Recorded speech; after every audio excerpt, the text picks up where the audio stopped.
क्या कर्ण सच में ब्रह्मास्त्र का ज्ञान भूल गए थे? महाभारत के ऊपर जितने भी टीवी सीरियल बने हुए हैं उनमें देखा गया है कि अंतिम युद्ध में जब कर्ण ब्रह्मास्त्र का आह्वान करते हैं तब वे ब्रह्मास्त्र का स्मरण नहीं कर पा रहे थे। लेकिन क्या होगा अगर मैं आपको बताऊं कि कर्ण कभी ब्रह्मास्त्र भूले ही नहीं थे? जो आप जानते हैं वो सरासर झूठ है। लेकिन वीडियो में आगे बढ़ने से पहले आप लोगों से विनम्र निवेदन है कि आप हमारे YouTube चैनल को सब्सक्राइब और शेयर करना ना भूलें। और अगर आप भी श्री कृष्ण भक्त हैं तो कमेंट बॉक्स में जय श्री कृष्ण अवश्य ही लिखें। महाभारत के ऊपर आज तक जितने भी टीवी सीरियल बने हैं उन सब के अनुसार कर्ण अर्जुन अंतिम युद्ध में ब्रह्मास्त्र का प्रयोग हुआ ही नहीं। इन सीरियलों के अनुसार ब्रह्मास्त्र के प्रयोग से पूरे पृथ्वी का विनाश हो जाता।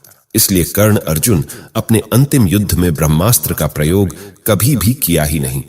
दोस्तों, सारे टीवी सीरियल्स में दिखाया गया है कि कर्ण ब्रह्मास्त्र का ज्ञान भूल चुके थे, लेकिन ये बात बिल्कुल भी सच नहीं है।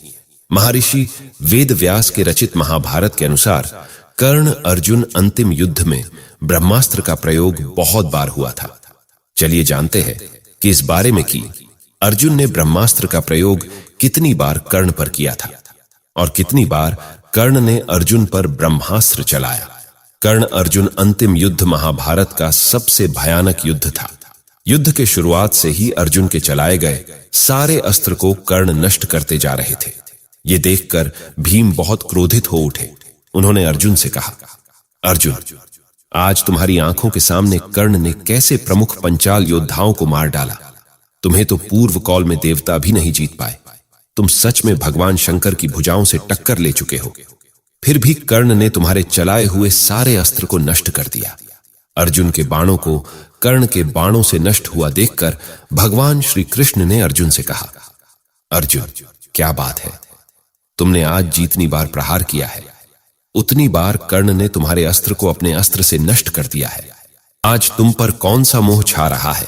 देखो, तुम्हारे शत्रु कौरव कैसे सिंहनाद कर रहे हैं। कर्ण को आगे करके सब लोग यही समझ रहे हैं कि तुम्हारा अस्त्र इसके अस्त्रों द्वारा नष्ट होता जा रहा है। जरूरत हो तो तुम मेरे सुदर्शन चक्र को ले लो और इससे कर्ण का मस्तक काट दो। श्री कृष्ण की बात सुनकर अर्जुन ने उनसे कहा, प्रभु, कर्ण के वध के लिए अब मैं महान एवं भयंकर अस्त्र प्रकट कर रहा हूं।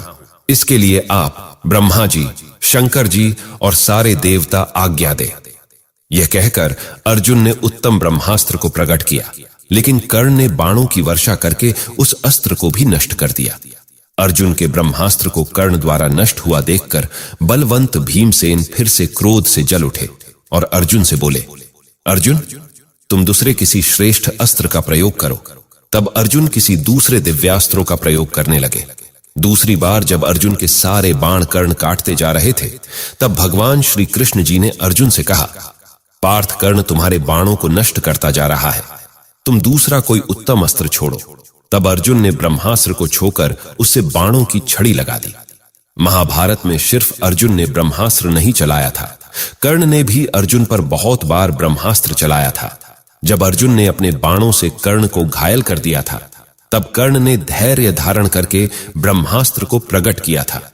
कर्ण के इस ब्रह्मास्त्र को अर्जुन ने इंद्रास्त्र से दबा दिया था। अंतिम युद्ध में जब कर्ण के रथ का पहिया धंस गया था तब कर्ण अर्जुन पर ब्रह्मास्त्र चलाकर बाणों की झड़ी लगा दिया था और अपने रथ के पहिए को उठाने के लिए चले गए थे।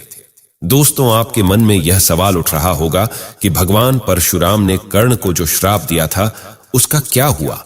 यह सच है कि भगवान परशुराम ने कर्ण को ब्रह्मास्त्र भूलने का श्राप दिया था, लेकिन कर्ण में इतना मानसिक शक्ति था कि वो श्राप को विफल करके ब्रह्मास्त्र चला दिया था। तो क्या भगवान परशुराम ने कर्ण को जो श्राप दिया था वो पूरी तरह विफल हो गया था? कर्ण भले ही ब्रह्मास्त्र चलाने में सफल रहे, लेकिन अंतिम समय में वे अपना भार्गव अस्त्र चलाना भूल गए थे। ये वही भार्गव अस्त्र था जिसके प्रयोग से कर्ण ने पांडव सेना का भारी विध्वंस किया था। ये वही भार्गव अस्त्र था जिससे बचने के लिए महाधनुर्धर अर्जुन को भी रण छोड़कर बाहर जाना पड़ा था। दोस्तों, सूर्यपुत्र कर्ण महाभारत काल के एक ऐसा योद्धा थे जिनके पास ऐसे दिव्य कवच और कुंडल थे जिसे किसी भी अस्त्र से भेदा नहीं जा सकता था। इसलिए युद्ध से पहले देवराज इंद्र ने छल से कर्ण का कवच और कुंडल छीन लिया था, लेकिन कवच कुंडल के बिना भी कर्ण महाशक्तिशाली थे। अंतिम युद्ध में जब कर्ण और अर्जुन का आमना सामना हुआ था, तब कर्ण ने ही 11 बार अर्जुन के गांडीव धनुष की प्रत्यंचा को काट डाला था। अर्जुन के ब्रह्मास्त्र को कर्ण ने साधारण बाणों से ही काट डाला था। इस युद्ध के दौरान कर्ण ने अपने सर्प मोह बाण से अर्जुन को लगभग मार ही डाला था। अगर भगवान श्री कृष्ण तब अर्जुन की रक्षा ना करते तो अर्जुन जरूर मारा जाता। जब तक कर्ण के हाथ में शस्त्र था, तब तक कर्ण को किसी भी तरीके से परास्त नहीं किया जा सकता था। तब अर्जुन को छल से कर्ण का वध करना पड़ा था। जब युद्ध के दौरान कर्ण निहत्थे थे, तब कृष्ण ने अर्जुन से कर्ण को मारने के लिए कहा था। कर्ण महाभारत के सबसे ज्यादा दिलचस्प चरित्र माने जाते हैं। उन्हें सूर्यपुत्र, महारथी कर्ण, दानवीर कर्ण, सर्वश्रेष्ठ धनुर्धर कर्ण, राधेय, वसुषेण जैसे नामों से भी जाना जाता है।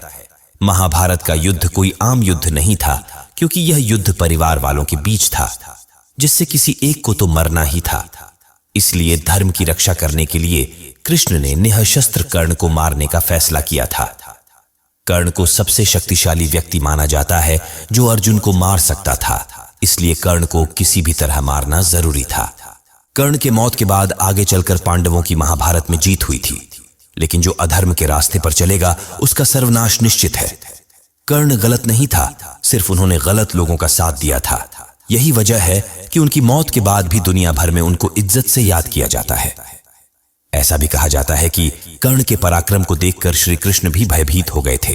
कर्ण जब अपने जीवन की अंतिम सांसें ले रहे थे, तब अर्जुन कर्ण का अपमान करते हुए भगवान श्री कृष्ण से कहते हैं, देखिए माधव, जिस कर्ण के युद्ध कौशल का आप हमेशा गुणगान करते थे, वो आज मेरे बाणों के सामने टिक नहीं सका।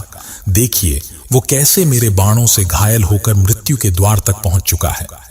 अर्जुन की बात सुनकर श्री कृष्ण मुस्कुराते हुए बोले, पार्थ, कर्ण का वध सिर्फ तुमसे नहीं, उसके श्राप और मेरी बुद्धि से भी हुआ है। अगर मैं और पवन पुत्र हनुमान तुम्हारे रथ पर विराजमान नहीं होते तो तुम कर्ण को जीत नहीं पाते। कर्ण की दान देने की आदत को पहचानो और इस विजय को उसका दान ही समझो। ये सब सुनकर अर्जुन का अभिमान और भड़क गया। उन्होंने श्री कृष्ण से कहा, अगर कर्ण सचमुच दानवीर होता तो धर्म उसकी रक्षा करता, परंतु ऐसा नहीं है। देखिए कर्ण मरने ही वाला है, तो कहां गया उसका दान पुण्य। अर्जुन की बात सुनकर भगवान श्री कृष्ण ने एक लीला रचने की सोची। उसके उपरांत कर्ण की अंतिम परीक्षा लेने के लिए अर्जुन के साथ ब्राह्मण का भेष धारण करके कर्ण के सन्मुख पहुंचे।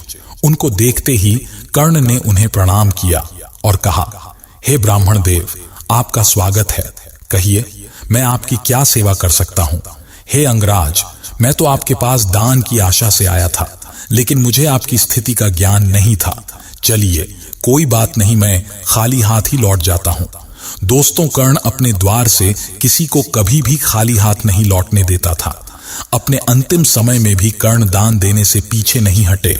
उन्होंने पास पड़े एक पत्थर से अपने सोने के दांत पर प्रहार किया और उसे तोड़कर ब्राह्मण को दान देते हुए कहा, हे ब्राह्मण देव, अब मेरे पास दान देने के लिए बस इतना ही है, आप इसे स्वीकार करें। महादानी कर्ण के दानशीलता को देख ब्राह्मण रूपी अर्जुन की आंखें नम हो गईं। इसके उपरांत भगवान कृष्ण ने कर्ण की परीक्षा लेने के लिए उनसे कहा, हे कर्ण, आपका ये स्वर्ण दांत खून से लथपथ अशुद्ध ही है और एक ब्राह्मण को ऐसा स्वर्ण दान करना उसका अपमान ही है। मैं इसे स्वीकार नहीं कर सकता। ऐसे में बुरी तरह घायल कर्ण हिलते डोलते किसी तरह पास पड़े अपने धनुष को उठाकर वरुणास्त्र चलाया। उससे जल की वर्षा होने लगी, जिससे कर्ण अपने दांतों को धोकर पूरी तरह शुद्ध करके उसे ब्राह्मण को दान देते हैं। कर्ण की दानवीरता को देखकर श्री कृष्ण और अर्जुन हैरान रह गए। इसके बाद श्री कृष्ण और अर्जुन ब्राह्मण का रूप छोड़कर अपने रूप में आ गए। भगवान श्री कृष्ण ने कर्ण से कहा, हे महादानी कर्ण, मुझे इस बात में कोई संदेह ही नहीं था कि तुम किसी को भी खाली हाथ नहीं जाने दोगे। तुम्हारे जैसा दानी ना आज तक हुआ है, ना तो आगे कभी होगा।